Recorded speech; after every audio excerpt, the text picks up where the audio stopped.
Good morning, everyone. Profitability ratios. This is what we will discuss today. ये fourth category होती है accounting ratios में, and as the name suggest ये business के profits को target करती है, बिजनेस के प्रॉफिट्स को एनालाइज करती है, उसको स्टडी करती है, एंड मोस्ट इम्पॉर्टेंटली जो वाइटल वेरिएबल्स हैं या जो ऐसे मोस्ट इन्फ्लुएंसिंग वेरिएबल्स हैं हमारे बिजनेस के, ऐसे एक्टिव फोर्सेस जो है उनका इम्पैक्ट हमारे बिजनेस के प्रॉफिट पे क्या पड़ता है, इसकी एनालिसिस की जाती है in this category of ratios. And the most important thing, never forget this, yes, that these are expressed in percentage and these are the only ones who are done like this. ठीक. So the very first ratio in this category is gross profit ratio. अब gross profit जैसे कि नाम बता रहा है, देखो अभी तक जितने भी फॉर्मूले आए उसमें हमको दोनों वेरिएबल्स के बारे में कुछ ना कुछ इन्फॉर्मेशन होती थी, जैसे debt equity ratio, total asset to debt ratio, trade receivable turnover ratio या working capital turnover ratio. So we were able to get the information about the numerator as well as the denominator.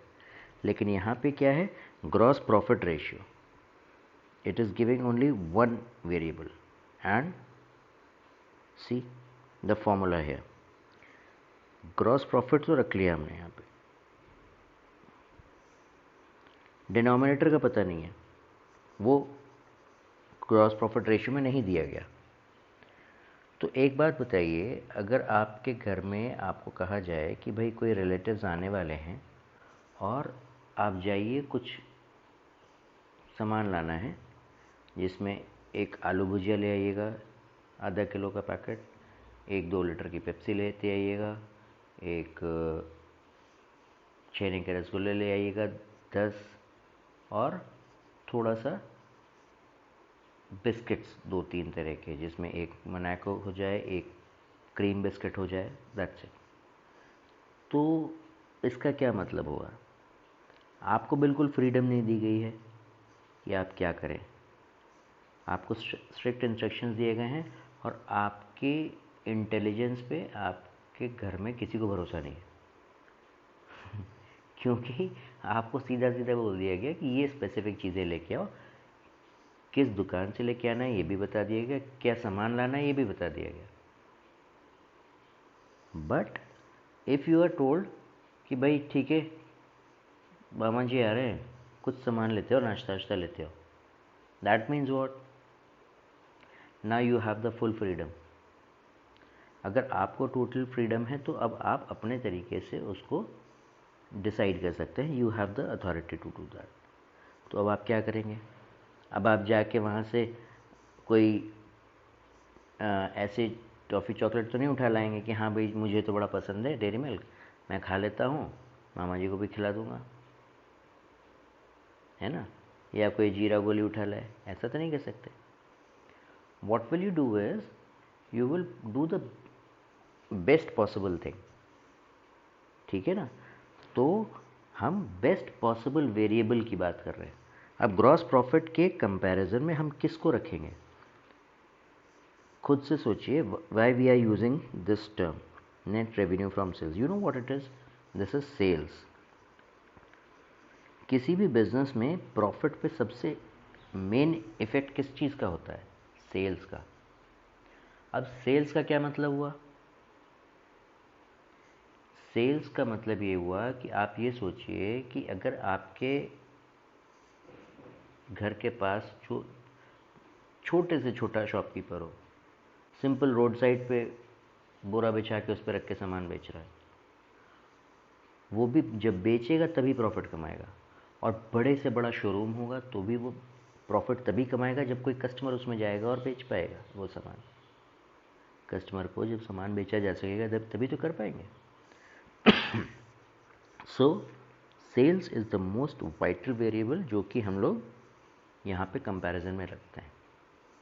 Profit पे direct impact sales का है, and because of this reason we are calculating the percentage of sales against the GP earned, और जो भी हमारा gross margin है हम उसको कैलकुलेट कर रहे हैं।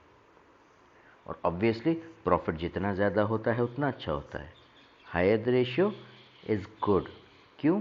क्योंकि एक हायर मार्जिन हमें पता चलता है उससे कि business is able to make decent margin out of the whole thing. और लोअर का मतलब क्या हुआ? वही रेशियो अगर डिप कर रहा है पहले प्रीवियस ईयर से या दूसरे कॉम्पिटिटर्स के कंपैरिजन में हमारा कम जा रहा है, तो that is showing unfavourable sale purchase policies. We need to check on that. क्योंकि देखिए हमेशा ध्यान रखिएगा, अकाउंटिंग रेशियोज क्या है? एक टूल है। किस चीज़ का टूल है? It is the tool to analyse the financial results. ठीक है, फाइनेंशियल एनालिसिस के लिए है। And who uses this tool? The top management uses this tool. Okay, now we come to the next category, that is operating profit ratio. Now children listen very carefully. Class 11th में हम लोग को सिखाया जाता है कि पहले gross profit calculate करो और फिर नेट प्रॉफिट पे आओ। इस बीच में यहाँ कहीं पे एक स्टेज आती है जब हम ऑपरेटिंग प्रॉफिट की बात करते हैं। ये वो चीज़ है। Operating profit means the profit generated from the operating activities of the business. So now what do we do here is, यहाँ पे हम ग्रॉस प्रॉफिट से ऑपरेटिंग प्रॉफिट आने में what do, we reduce operating expenses and add operating incomes. ठीक, then if we are going from net profit in the direction of operating, we do slightly different, क्योंकि यहाँ पे हम operating को adjust कर चुके हैं। here what do? We do non operating expenses and non operating incomes. If we are moving from net profit to operating, and if we are moving from gross profit to operating, on the basis of these adjustments हमारे फॉर्मूले decide होते हैं। जैसा कि gross profit के case में था, हमने ग्रॉस प्रॉफिट के अगेंस्ट नेट सेल्स को कंपेयर किया था, क्योंकि वो ही मोस्ट या कह लीजिए कि बेस्ट वेरिएबल है जिसका इम्पैक्ट होता है ग्रॉस प्रॉफिट पे। सिमिलरली यहाँ पे भी operating profit is directly influenced by net revenue from operation, that is sales. अब ऑपरेटिंग प्रॉफिट निकलता कैसे है, कैलकुलेट कैसे होता है? तो देखिए सिंपल सा तरीका है। एक फॉर्मूला ये है और एक फॉर्मूला ये है। जैसा मैंने पहले बताया यहाँ पे साइड में, just see this red ink content. Gross profit में से ऑपरेटिंग एक्सपेंसेस और ऑपरेटिंग इनकम्स का एडजस्टमेंट कर दिया।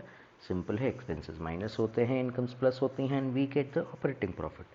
लेकिन अगर क्वेश्चन में ग्रॉस प्रॉफिट नहीं दिया है, आपको नेट प्रॉफिट दिया है, तो आप नॉन ऑपरेटिंग एक्सपेंसेस और नॉन ऑपरेटिंग इनकम्स, क्या आप इनको माइनस और प्लस करेंगे? नहीं, आप क्या करेंगे? इसका रिवर्स करेंगे। You will add this and you will minus this. Why so? See, अब देखो यहाँ पे, क्योंकि आप उल्टे डायरेक्शन में जा रहे हैं। From net profit you are trying to reach this, तो when we are moving in this opposite direction, you have to do the reverse treatment of these. You will reduce it and you will add it. Expenses add on हो जाएंगे, incomes minus कर दी जाएंगी, तब हम operating profit तक पहुंचेंगे। Okay, अब operating expenses और operating incomes, non operating expenses और नॉन ऑपरेटिंग इनकम्स, ये चार टर्म्स आए। Now what are these? These are the ones. Operating means what? Anything relating directly to the operations of the business या main activities of revenue generation.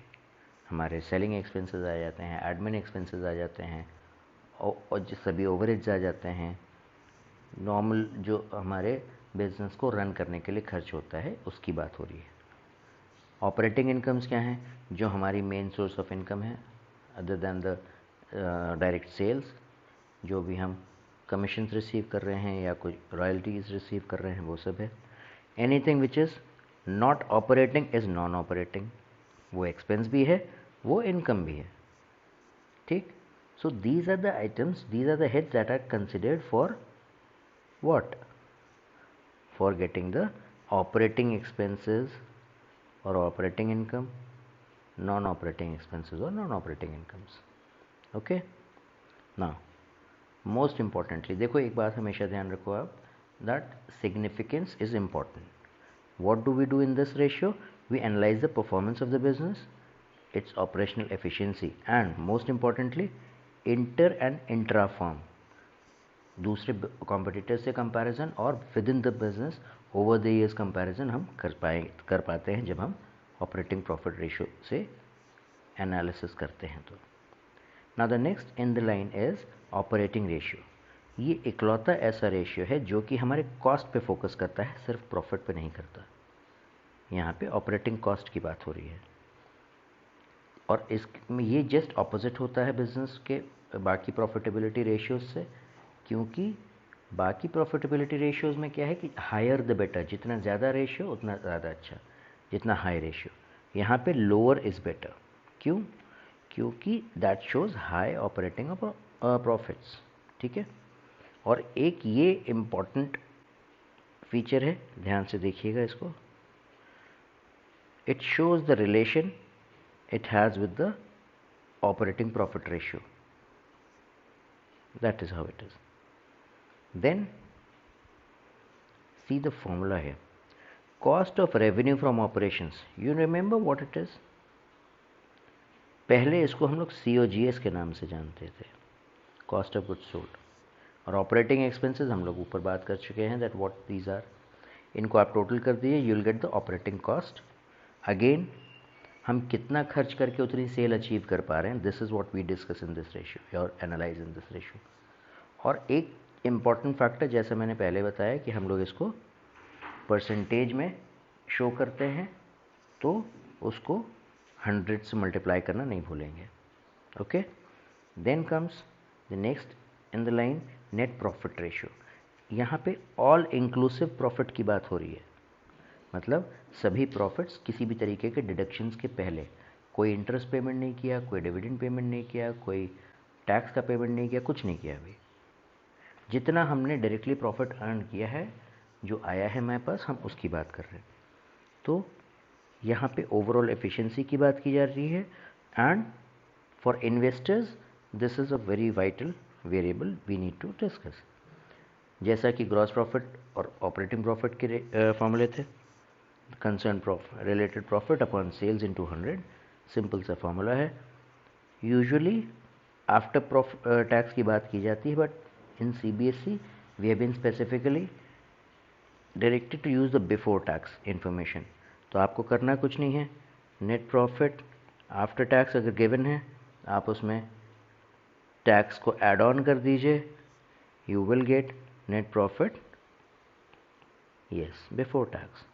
अब ये calculate करने का एक सिंपल सा ये तरीका रहता है कि अज्यूम करिए कि आपको 80,000 का प्रॉफिट है, ठीक है, 20% का टैक्स है, this is profit after tax.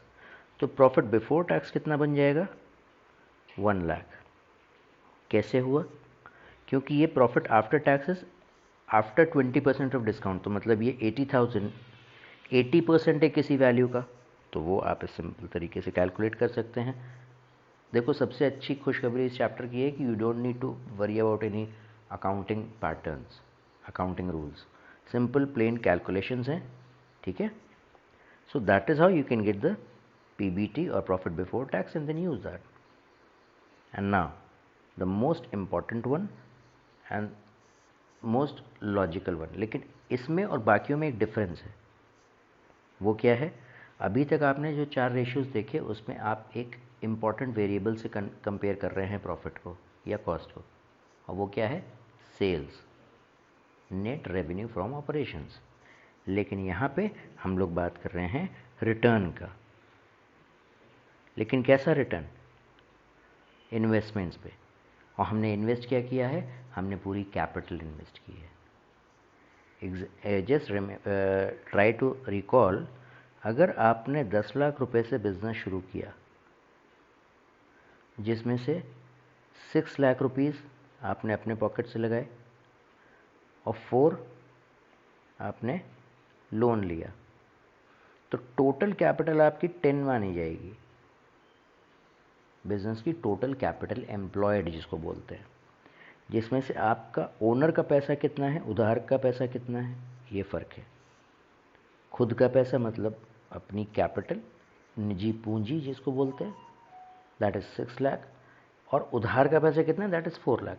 तो हम क्या बात कर रहे हैं यहाँ पे, हम लोग बात कर रहे हैं टोटल 10 लाख की, कि हमने टोटल कितना पैसा बिजनेस में लगाया है और उसके बदले हम कितना रिटर्न कमा रहे हैं, that is what is being talked about है।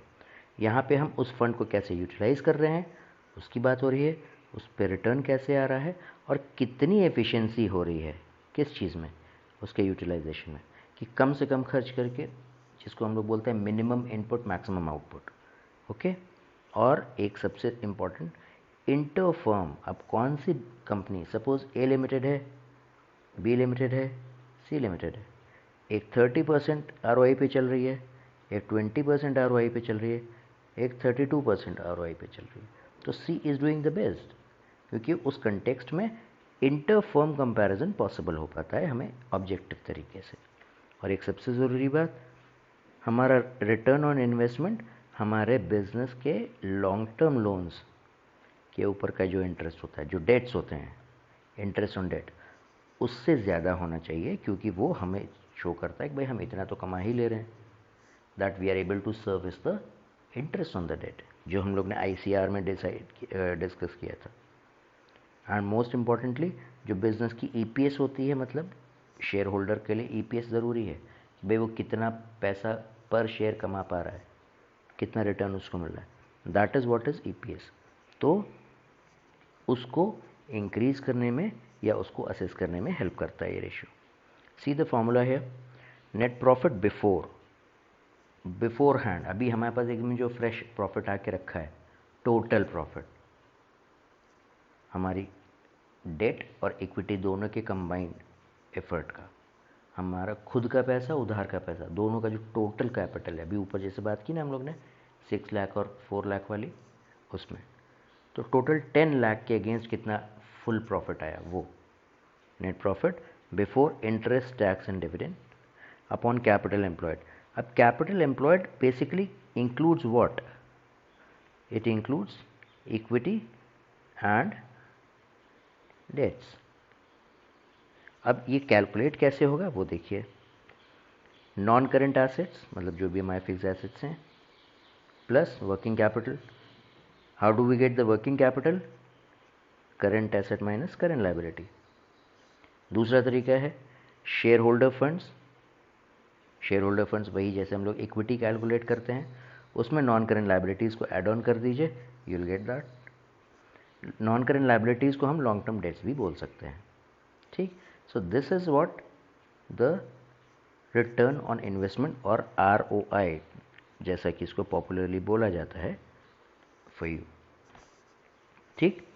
ROI किसी भी इन्वेस्टमेंट के पर्पज़ से, किसी भी लेंडर के पर्सपेक्टिव से, फाइनेंसर के पर्सपेक्टिव से किसी बिजनेस के लिए इम्पॉर्टेंट इन्फॉर्मेशन देता है, और ऐसे मैनेजमेंट डिसीजंस में हेल्प करता है जहाँ पे बिजनेस डायरेक्टली अपने प्रॉफिट्स को मॉनिटर करने के लिए लेता है, ठीक।